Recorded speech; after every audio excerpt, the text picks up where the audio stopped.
Hey guys, welcome to Podiatry Practice Mastery. Don here. I want to tell you a little bit. I revamped the Practice Mastery website the other day, and I want to kind of tell you what my rationale was behind. Besides wanting to waste more of my time, and it's more of a time suck than everything, trying to do web stuff because I'm not a web guy or a design guy.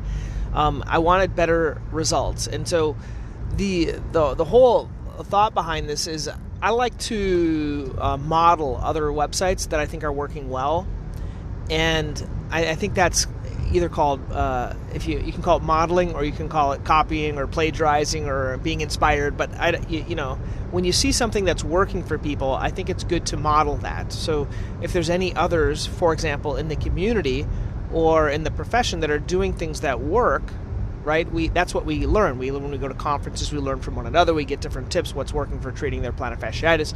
New technology like shockwave or other types of things that we've implemented is usually because we're trying to get some type of a shortcut to get a better result for our patients or for us or for our life. That's kind of why I even put this whole thing together. I'm just sharing shortcuts within Podiatry Practice Mastery. A lot of them are tech things that I use, and I think they would be helpful for others. The website revamp was basically, I was looking at a guy's site. His name was Ben Hardy. Now, Benjamin Hardy, he's a PhD guy. He is part of the strategic coach thing that I go to as well. He has written a number of books. Who Not How is one. And I think it's Personality Isn't Permanent. And then The Gap and the Gain. And I think I've talked to you guys about The Gap and the Gain before. Basically, it's the thought of focusing on more of the positive things and not the negative things. It's a very simplistic view of the book, but I would download it on Audible to listen to it. And he's done these with Dan Sullivan. Basically, he's like a ghostwriter. He's almost writing them with him. Dan calls it the free zone or the collaboration zone. It's where you're both using what you're really good at, your unique abilities. That's what we term them. And then you kind of collaborate on something. So he's been collaborating on these books. And what I like is his website's very simple, and it only has one offer. Basically, you can read his articles, contact him. I guess there's three. There's the 2 pages are articles, contact, or his main page, which is a little bit about him, his story, and offering that free report, and then joining his mail list. He doesn't offer anything else. Now, he has a lot of other things that he offers, but they're not there. And I think there's something that has to do with overwhelm. And I even just want to relate this to when we're with our patients. If our patients come in for plantar fasciitis and say, hey, Mrs. Jones, we can do foam rolling, you can do stretching, you can do physical therapy, you can do a night splint, and you can do a towel stretch before you get out of bed.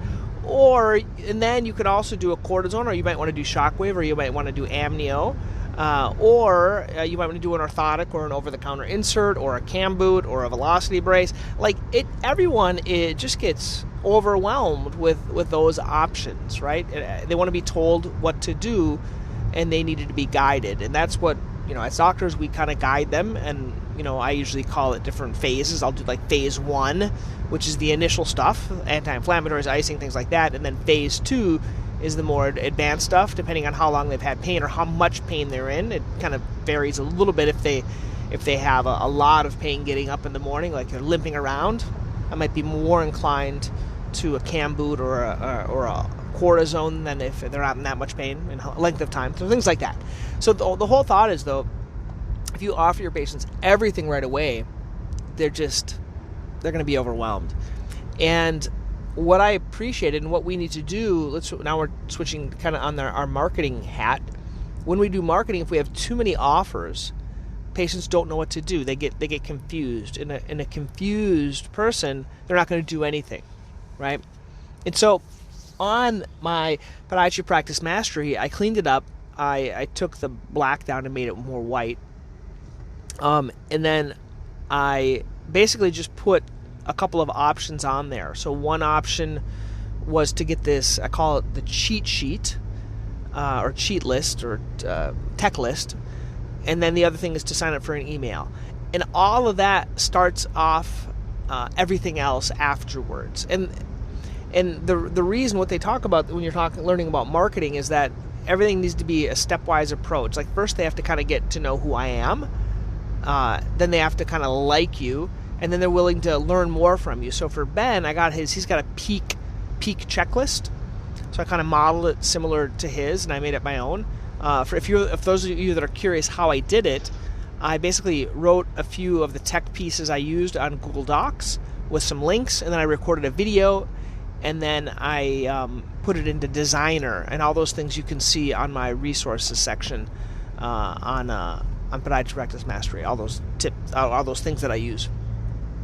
But so it took me about an hour to make that download, and then I put it into Kajabi, which is the website that I use, and so that's the first step. But what happens after that is that people will get emails, right, and then it'll take them up they call it or down the funnel or up the ladder or whatever you want to call it, and offering the next thing. So usually people want to get that first, and then it'll offer them, then it'll start my email sequence, kind of tell them about why I got into this, what I'm doing, what they call the origin story, and then from there it'll offer them to join Podiatry Practice Mastery, which is the membership, because I was finding it harder. People weren't really joining the membership, either because they're not going to the website, because I don't have a really good method of driving traffic there, or because they're just confused. And so I offer this as an initial step, and then I send them some letters kind of explaining about Podiatry Practice Mastery. Then I'll send them a few emails about the webinars, and then they'll just drop into that normal email sequence. So that's kind of the rationale for doing that.